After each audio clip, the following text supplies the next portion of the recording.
This is something I've always wanted to ask you about, and I've been excited to ask you about it since I've gotten to know you a bit, and now's maybe a good time.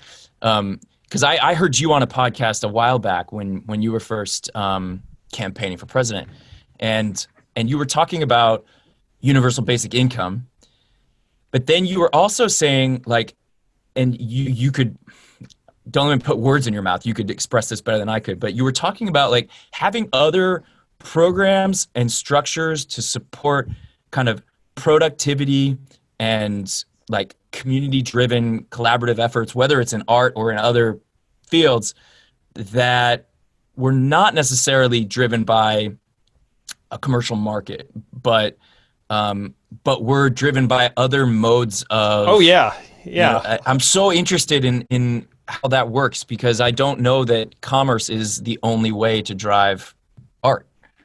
Yeah, thank you for calling that out. To me, pillar number one is like put money into people's hands. Would folks have more freedom to create? Yes. Would they have more ability to reward artists and creators? Yes, if you had better structures in place.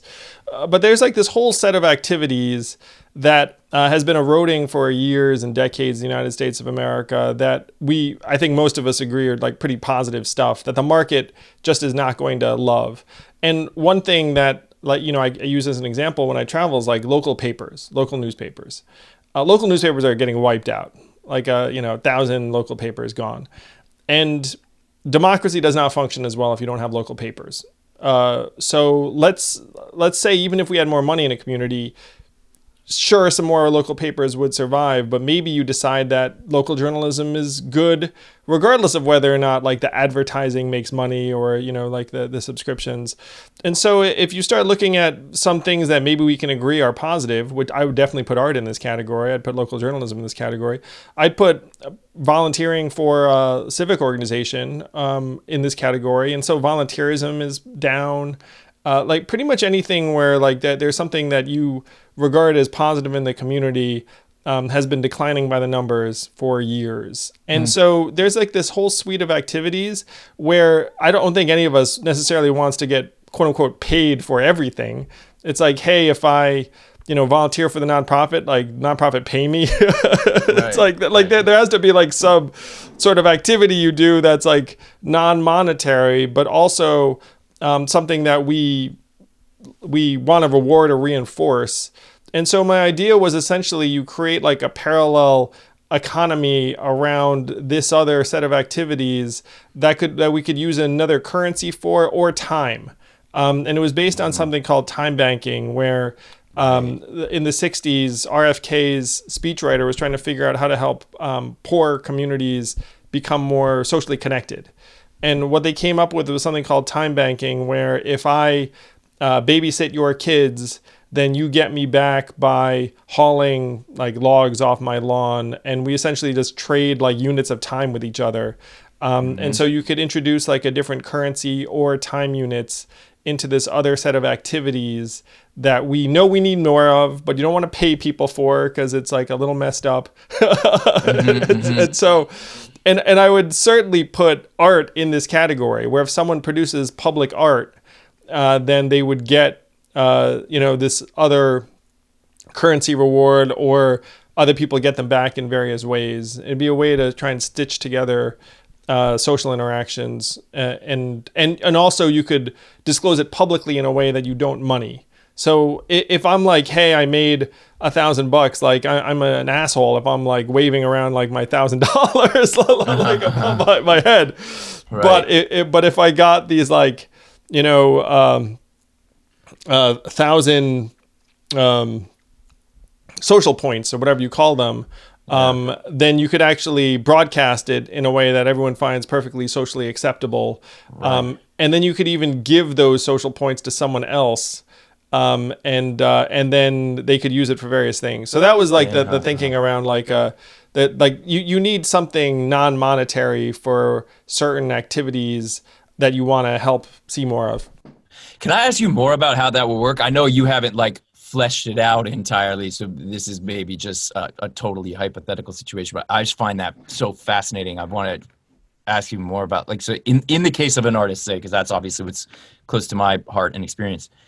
So someone who who makes some art. Say they make a song, they record a song, and it's not necessarily like the kind of commercially viable song that a record label is going to invest in or something, but they have the potential to earn this sort of, whether it's like time banking or social points or whatever you call it. How there would have to be some kind of system in place that would determine whether how many social points that song is worth, or like how would that kind of. So my thinking on this, and this is actually very close to the conversation I was having with the musicians online, would be that if I listen to the song, just by virtue of my listening to the song, you get like a social credit for the fact that I listened to it. It's like essentially a micropayment thing. Got it. Okay, so everybody who listens to it, then that, right. Okay, so it does have to do with the audience that you garner for the art that you create. Yeah. Right. But so, because right now, the way that you can make money or get any kind of compensation for that sort of thing is, say you put your song on YouTube or your video on YouTube or whatever, and YouTube is able to, if 1 million or more people come and watch your video, then YouTube might make enough money on ads that they'll give you like a few bucks. Well, this is the distinction you drew initially, Joseph, because I've been struggling with how the heck we would get this done on a societal level. Mm-hmm. You essentially want the world to look more like Netflix than YouTube. Right. That's what I'm saying. Right. It's like where we're paying, but in this case, you don't necessarily want. And I think like tier 1, which would be better, is if we all had money and we're all paying for stuff. But then tier 2 would be like, hey, I'm paying with my attention, and you can take like this attention currency and use that for various things too. Some of which could be monetary, because you want to try and get the like. Because right now people are conditioned to consume art and content for free or near free, and then you pay a subscription, and then you're like, okay, now I'm in the walled garden and I get like the cool like movie or TV show from like the Joseph Gordon-Levitt of the world.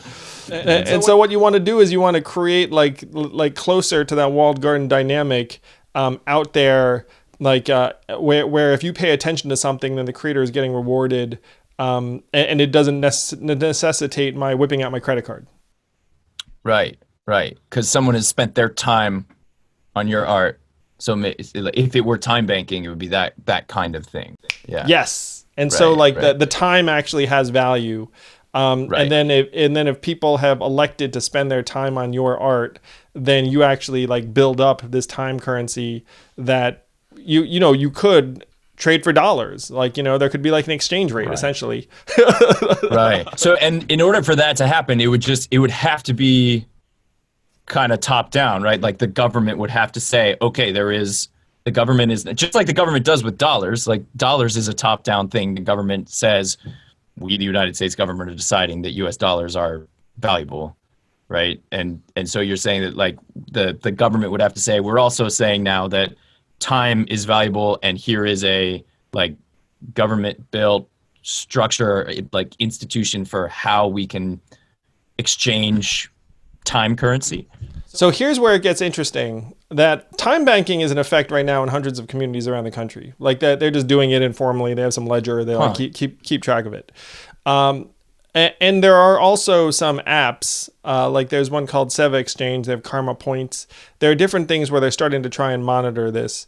So if you were a foundation or a philanthropy or a billionaire or whatnot, and I know some of these characters, so this isn't entirely hypothetically, like, could you go in and say, hey guys, guess what? Like we're going to essentially guarantee your time currency at like a certain exchange. So if you do something for someone, you develop it, you get a credit, or you produce public art and people want to reward it. And then if you want, like, we've got like essentially like an exchange bank, and I'm going to monetize it to the tune of $1 million, $10 million, whatever it is. And the fun thing about this is that you could potentially create like 100 million worth of interactions or social activity with like a much smaller level of money. But you would need to essentially do it within a community the same way that communities are doing it with time banking right now. I agree with you on a macro level, you'd probably need the government lending a hand. Like if you wanted to do it like throughout the entire U.S. economy and you were dealing with like massive numbers, but you could pilot this in a community, certainly in terms of in-person activities, and it's happening now. And then the trickier thing, which is something that I genuinely think that we need to be investing a ton of energy and resources on, is how to make it happen in the digital universe, is how to make it so that like your time is actually monetizable in a different way than advertising. Because we have to face facts that right now so much of our internet enjoyment or whatever is based on advertising. And there was a period when it seemed like, okay, this is cool. Like I've got, free Facebook, free YouTube, free this. But now it's degenerated into this form of pernicious surveillance capitalism where they're like, and among other problems, it's absolute shit for creators. Yes. Yeah, I think it really is. And it's not just,